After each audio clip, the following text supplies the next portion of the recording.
नमस्कार, इन खबर में आपका स्वागत है। मैं विद्याशंकर तिवारी हूं। कर्नाटक के नाटक के पहला चरण का पट्टाछेप हो गया है, यानी कि कुमारस्वामी सरकार जो है विश्वास मत हासिल नहीं कर पाई और वो विदा हो गई। लेकिन अब जो दूसरा चरण है उसमें क्यों देरी हो रही है, इसी पे बातचीत करेंगे। दरअसल दूसरे चरण यानी कि अगली सरकार बनने में देरी सिर्फ इसलिए हो रही है क्योंकि ये पूरा का पूरा मामला सुप्रीम कोर्ट में है और बीजेपी को ये बात बहुत अच्छी तरह से पता है कि इस समय कांग्रेस, जेडीएस और जितने विरोधी हैं वो मिल भी जाएं तो भी अब वो सरकार नहीं बना सकते। सरकार यदि बनाना है तो बीजेपी को ही बनाना है, इसलिए बीजेपी फूंक फूंक करके कदम रख रही है। जैसा कि वहाँ के प्रदेश अध्यक्ष पूर्व मुख्यमंत्री जो येदियुरप्पा बोल चुके हैं कि उन्हें संघ के नेताओं का आशीर्वाद मिल चुका है। सदानंद गौड़ा भी बोल चुके हैं कि वो हमारे अगले मुख्यमंत्री होंगे। लेकिन सवाल ये है कि जो केंद्र में नंबर 1 और नंबर 2 बैठे हैं वो अभी हरी झंडी क्यों नहीं दे रहे हैं सरकार बनाने के लिए। तो इसके पीछे जो कारण गिनाया जा रहा है उसमें से एक कारण तो ये है कि पूरा मामला सुप्रीम कोर्ट में है। उन विधायकों की अयोग्यता का भी मामला सुप्रीम कोर्ट में है। स्पीकर उनका रिजिग्नेशन कैसे मंजूर करेंगे, कब मंजूर करेंगे, ये भी मामला अभी लंबित है। इसलिए बीजेपी चाहती है कि पहले इस मसले पे फैसला आ जाए सुप्रीम कोर्ट का और स्पीकर के यहाँ से भी डिसाइड हो जाए कि अल्टीमेटली इसमें होना क्या है। कहीं स्पीकर ने उनको अयोग्य घोषित कर दिया तो फिर उसको चैलेंज किया जाएगा और सुप्रीम कोर्ट ने कोई टिप्पणी की तो वो भी मायने रखेगा। लिहाजा बीजेपी सुप्रीम कोर्ट के ऑर्डर का इंतजार कर रही है। दूसरी बात यह है कि एक पेंच ये भी है कि अभी जो है येदियुरप्पा के अलावा कर्नाटक में कोई बड़ा नेता नहीं दिख रहा है। सदानंद गौड़ा जरूर बने थे जो अभी केंद्र में मंत्री हैं, तो येदियुरप्पा के अलावा कोई बड़ा नेता नहीं दिख रहा है, एक बात। दूसरी बात कि येदियुरप्पा की जो उम्र है वो 76 ईयर की हो गई है। अब बीजेपी यदि येदियुरप्पा को फिर से मुख्यमंत्री बनाती है तो कहीं ना कहीं वो अपने इस सिद्धांत से समझौता करती है कि 75 ईयर्स के बाद न तो किसी को चुनाव लड़ने की इजाज़त देंगे और न सरकारी पद देंगे। सरकारी पद से मतलब मंत्री वगैरह, राज्यपाल के लिए तो ठीक है।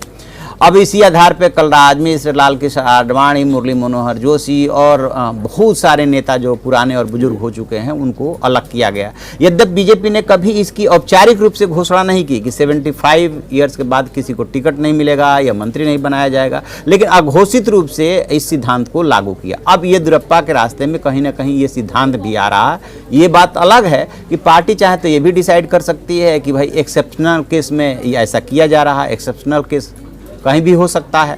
लेकिन एक बात जरूर है कि उसे भी फूंक फूंक करके कदम रखने पड़ रहे हैं कि कब डिसीजन हो, कब सरकार बने, येदियुरप्पा के नेतृत्व में बने या कोई और नेतृत्व उभारा जाए। यदि और नेतृत्व उभारते हैं तो येदियुरप्पा एक बार बगावत कर चुके हैं, उन्हें लगेगा कि हमारे ही नेतृत्व में ये चुनाव हुआ था, 105 सदस्य जीत करके आए थे, मेजोरिटी से थोड़ी दूर रह गई थी, मुख्यमंत्री भी बने थे, चंद घंटों के लिए बने थे, बाद में सुप्रीम कोर्ट के आदेश पे विश्वास मत न हासिल करने पर उनको हटना पड़ा था। उसके पहले भी वो मुख्यमंत्री रह चुके हैं। तो बहुत सारी उलझने हैं और चूँकि बीजेपी ने इस पूरे कर्नाटक के नाटक के मामले में एक होशियारी ये दिखाई थी कि अपने को कहीं फ्रंट फुट पे नहीं रखा था, कहीं भी ये परिलक्षित नहीं होने दे रही थी कि जो भी नाटक चल रहा है उसके पीछे बीजेपी है। यद्यपि विपक्ष इसका आरोप लगा रहा था तो उसे कहीं ना अपने इमेज की भी चिंता है, उसका भी वो ख्याल रख रही है।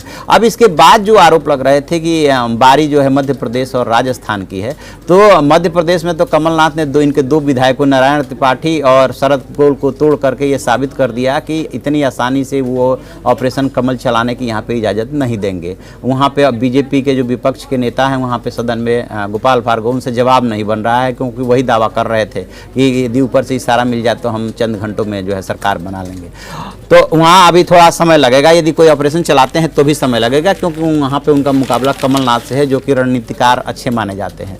इसके अलावा जो है मध्य प्रदेश में इनके पास जो सीटों की संख्या है उस पर यदि नज़र डालेंगे तो कांग्रेस के पास 114 है और बीजेपी के पास 109 है।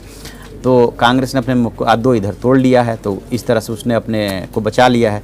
राजस्थान की जहाँ तक बात है, लोग कहते हैं कि मध्य प्रदेश के बाद राजस्थान की भी बारी आ सकती है। राजस्थान में इसलिए नहीं हो सकता कि कांग्रेस ने पहले 99 सीटें जीती थी, फिर एक सीट जीत ली थी, 100 कर लिया था और उसके बाद जो वहाँ पे 11-12 निर्दलीय जीते थे उनको तोड़ लिया था और अपने साथ मिला लिया था। लिहाजा कांग्रेस की जो राजस्थान में सदस्य संख्या हो गई वो 112 हो गई और बीजेपी की जो सदस्य संख्या है वो 72 है और बीएसपी के 6 विधायक है। लिहाजा राजस्थान दूर दूर तक ऑपरेशन कमल के जद में नहीं है। यदि कर्नाटक के बाद कोई है तो वो मध्य प्रदेश ही है, लेकिन उसके पहले ही कमलनाथ ने बीजेपी के 2 विधायकों को तोड़ करके खेल कर दिया है। पूरी खबर पे नज़र बनाए हुए हैं, देखते हैं आगे और क्या होता है। जो भी अपडेट होगा हम आपको अपडेट कराएंगे। आप देखते रहिए हमारा डिजिटल चैनल इन खबर। Thank you. इन खबर चैनल को सब्सक्राइब करें और बेल आइकन दबाना ना भूलें।